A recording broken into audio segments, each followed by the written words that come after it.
મુખ્યમંત્રી ભૂપેન્દ્ર પટેલ આજે આવશે બનાસકાંઠા। સરહદી સુઈ ગામથી સરહદ પર સંકલ્પનો સૂર્યોદય નેમ હેઠળ મુખ્યમંત્રી બનાસકાંઠાને ₹358 કરોડના વિકાસ કામોની ભેટ આપશે।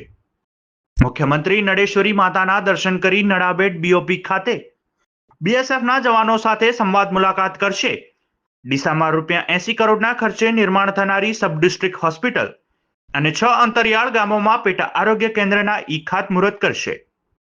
સુઈ ગામમાં ₹1.83 કરોડના નવા બસ મથકનું ઉદ્ઘાટન તથા 11 નવીન બસોને લીલી ઝંડી આપીને પ્રસ્થાન કરાવશે।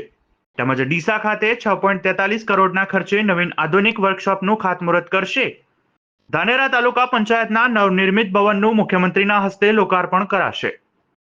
પાલનપુરમાં 9.56 કરોડના મોડલ ફાયર સ્ટેશનનું ખાતમુહૂર્ત કરાશે। ડીસા ખાતે 18.56 કરોડના ખર્ચે ટાઉન હોલનું નિર્માણ થશે।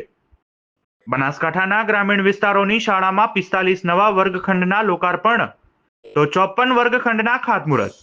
વિધાનસભા અધ્યક્ષ શંકર ચૌધરી અને જિલ્લા પ્રભારી ઉદ્યોગ મંત્રી બળવંતસિંહ રાજપૂત પણ રહેશે ઉપસ્થિત।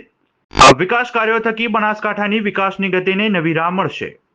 આરોગ્ય, શિક્ષણ, એનર્જી, રોડ રસ્તા તેમજ શહેરી વિકાસના અનેક વિકાસ કામોનું લોકાર્પણ અને ખાતમુહૂર્ત નાગરિકોના જીવન ધોરણને ઊંચું લાવવા બનશે મદદરૂપ।